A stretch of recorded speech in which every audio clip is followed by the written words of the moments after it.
Naquele tempo, disse Jesus aos seus discípulos: Vós sois o sal da terra. Ora, se o sal se tornar insosso, com que salgaremos? Ele não servirá para mais nada, senão para ser jogado fora e ser pisado pelos homens. Vós sois a luz do mundo. Não pode ficar escondida uma cidade construída sobre um monte. Ninguém acende uma lâmpada e a coloca debaixo de uma vasilha, mas sim num candeeiro, onde ela brilha para todos os que estão em casa. Assim também brilhe a vossa luz diante dos homens, para que vejam as vossas boas obras e louvem o vosso Pai que está nos céus. Palavra da salvação.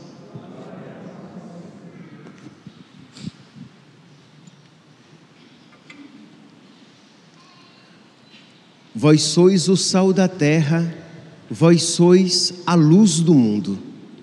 Meus irmãos, com esta palavra que Jesus dirige aos apóstolos, esta palavra que Jesus dirige aos apóstolos é também uma palavra dirigida a nós. Isto é, todo cristão, todo católico, ele é chamado, desde o seu batismo, ele recebe a missão de ser sal e luz, isto é, de ser alguém, nós poderíamos dizer numa linguagem mais nossa, mais próxima à linguagem atual, alguém que faz a diferença, alguém que não passa despercebido. Por que é que eu digo isso? É porque existe uma tentação no mundo atual de o cristão, de o católico, ser católico sem pagar o preço da sua fé num mundo pagão, paganizado e hostil ao cristianismo. Meus irmãos, o cristão, o católico, ele é pacífico, mas ele não é um pacifista. Dizer aqui, quando nosso Senhor diz que nós somos sal da terra e nós somos luz do mundo, nós somos chamados então a iluminar as consciências com a nossa própria vida e com a nossa própria postura. Diz aqui no finalzinho do evangelho de hoje: assim brilhe a vossa luz diante dos homens, para que eles vejam as vossas boas obras e louvem o vosso Pai que está nos céus. Louvam os que amam a Deus, mas odeiam aqueles que não são de Deus. Porque o mesmo Jesus, no Evangelho de São João, vai dizer que as trevas fogem da luz para que as suas obras não sejam manifestas. Então, meus irmãos, apenas uma rápida reflexão, porque eu quero fazer uma aplicação da primeira leitura a partir desta afirmação, mas apenas uma rápida reflexão. Nós precisamos nos perguntar se nós estamos sendo na nossa vida sal e luz. Isto é, se você é sal e luz na sua casa, no seu trabalho, na sua vizinhança, isto é, se você está vivendo, se você está testemunhando, se você está iluminando, se você está proclamando a sua fé, porque vivê-la de uma maneira escondida e tacanha, não é este o chamado para nós. Não é, de verdade, não é o chamado de nosso Senhor que você viva ostensivamente ao ponto de você cair no perigo da vaidade. Não, mas de você não ter medo nem vergonha de testemunhar que você crê. E em tudo que você, como católico, é chamado a crer. E embora, meus santos, isso possa parecer óbvio, vocês sabem que não é. Quantos sacerdotes se recusam a ser sal da terra e luz do mundo, isto é, resplandecendo toda a verdade cristã, ensinando toda a verdade cristã, testemunhando toda a verdade cristã, E quantos cristãos, católicos, leigos, têm esta mesma tentação? Então, meus irmãos, nosso Senhor diz: vós sois o sal da terra, vós sois a luz do mundo. E na primeira leitura de hoje, nós vemos dois exemplos muito claros deste ser sal da terra e luz do mundo. Nós estamos aqui no capítulo 17 do livro dos Reis, que vai falar a respeito da vocação de Elias, o grande profeta do Antigo Testamento.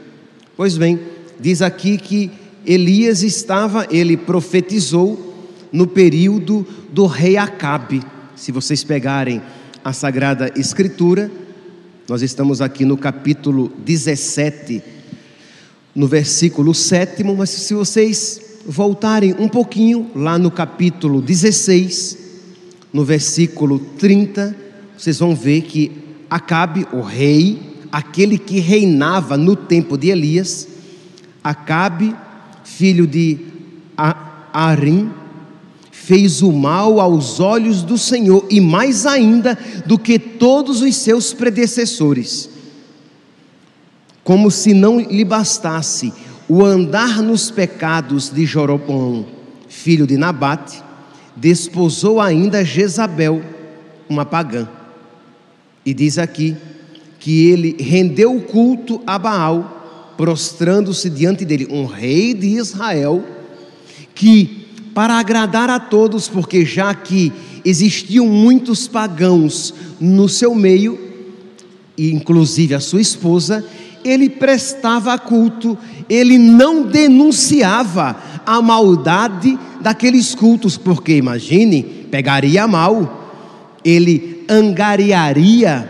iria angariar inimizades, ele traria problemas para ele. Então é claro que ele não condenou, e é sempre assim, meus santos. A gente começa com um pecado pequeno e vai aos pecados grandes. Ele começou primeiramente a não condenar o culto pagão e terminou por ele mesmo exercer, por ele mesmo cultuar as divindades pagãs. E continua aqui que Acabe fez também a Aserá, irritando o Senhor Deus de Israel mais do que todos os seus predecessores. E diz então que Elias, movido pelo zelo de Deus, ele amaldiçoou aquele rei. Percebe aqui, meus santos, Elias, ele poderia ficar caladinho, Elias, ele poderia renunciar, ele não poderia, né? Mas a atitude era possível, renunciar à sua vocação de ser sal e luz do mundo, de ser um profeta do Senhor.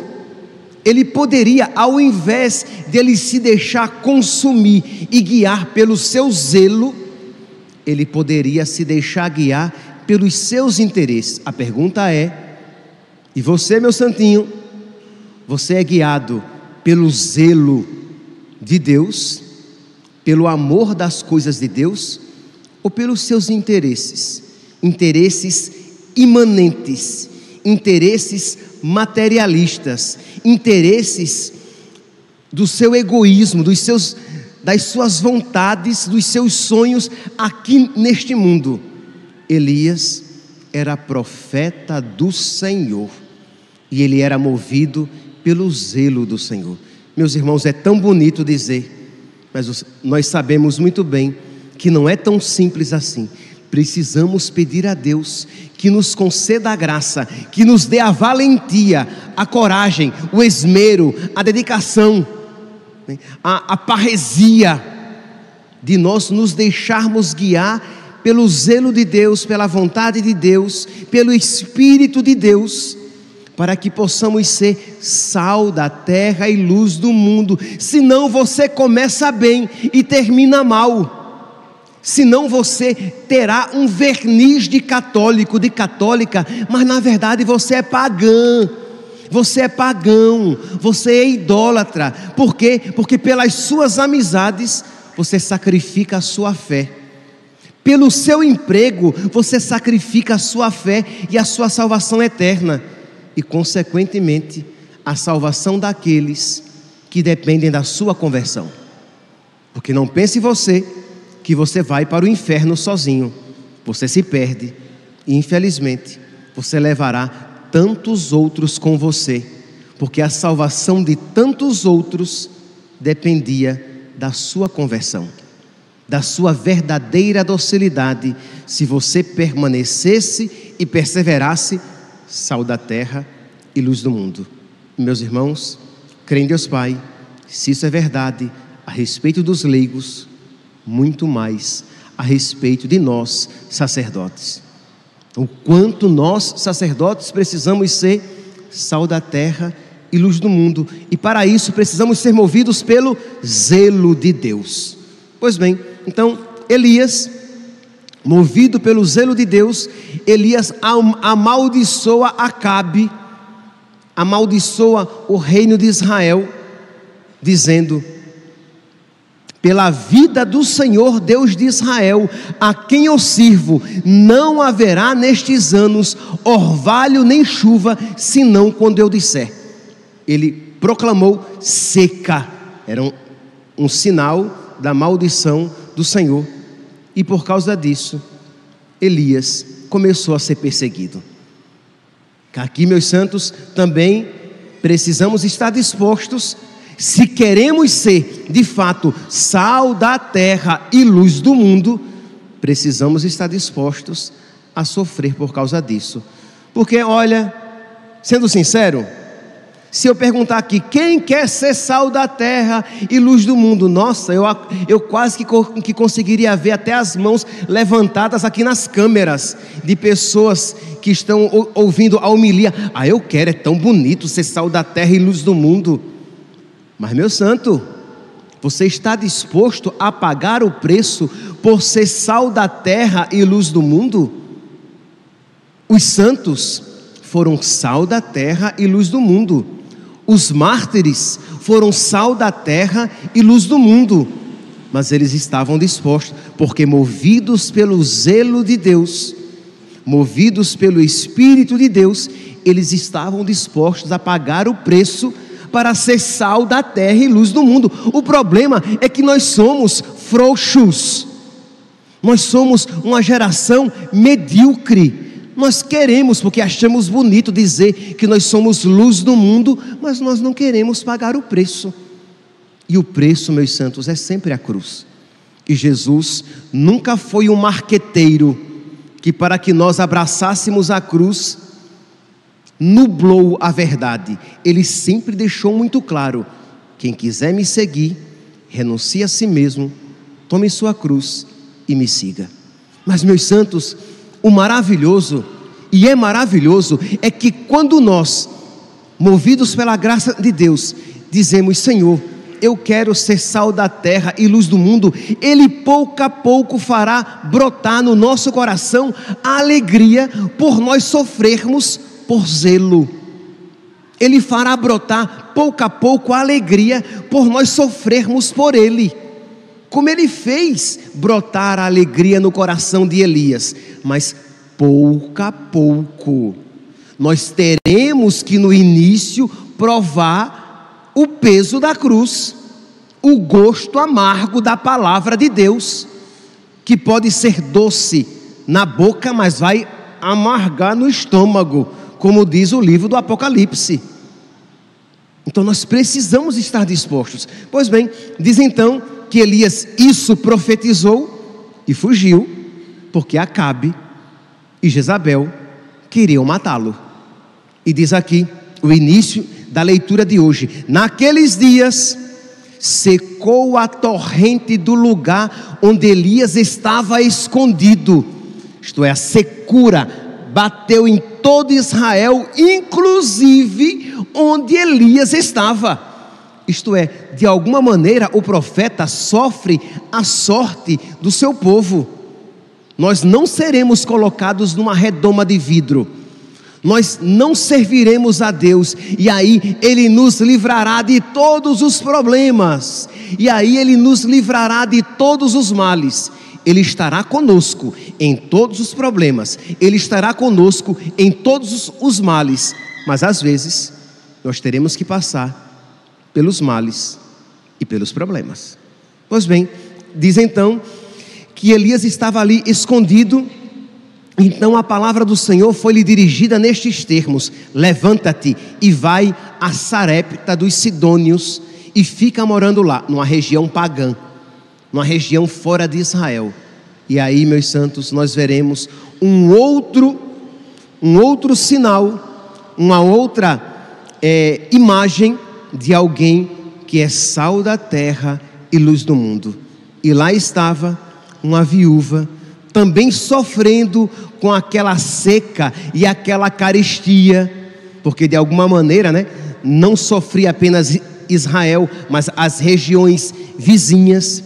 Estava lá aquela viúva recolhendo lenha para fazer um fogo, para fazer um pouquinho de pão, com aquele tiquinho de farinha e azeite, fazer, quem sabe, 2 pães pequenos, para que ela e o filho comessem e morressem. E sem sombra de dúvidas, aquela viúva já tinha feito tantas preces, Imagine se ela não havia pedido: meu Deus, concede-me pão, meu Deus, eu sou uma viúva, meu Deus, estou passando por necessidade, eu e o meu filho vamos morrer de fome, tende misericórdia de nós.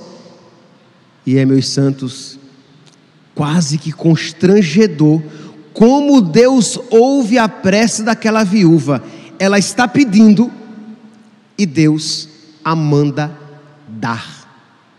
Ela pede, mas é ela quem tem que agora oferecer, porque o profeta do Senhor, Elias, quase que insensivelmente prova-lhe a fé. Que vocês perceberam? O pedido de Elias é quase que desaforado. O pedido de Elias é ofensivo até. Diz aqui, vamos lá, Reis, primeiro livro dos Reis, capítulo 17, versículo 10, e diz que Elias, ao chegar à porta da cidade, ele viu uma viúva apanhando lenha, e chamou-a e disse: por favor, traze-me um pouco de água numa vasilha para eu beber. E a viúva, olha como ela é boazinha. Ela estava lá recolhendo lenha, ela parou de recolher lenha e foi lá pegar a água para aquele profeta que nem da religião dela era. Ela era pagã, mas é um homem de Deus, Então ela vai, para de recolher a sua lenha e vai pegar água para aquele profeta, para aquele homem de Deus. E aí, aquela história, a gente dá a mão e ele pede o braço, A gente dá a mão e perde o corpo inteiro. Então, quando ele viu que a viúva era boazinha, que foi pegar água, aí disse: olha, por favor, traze-me também um pedaço de pão em tua mão. Aí acabou com ela. Aí ela, pelo amor de Deus, versículo 12, pela vida do Senhor teu Deus, eu não tenho pão, eu só tenho um punhado de farinha numa vasilha e um pouco de azeite na jarra.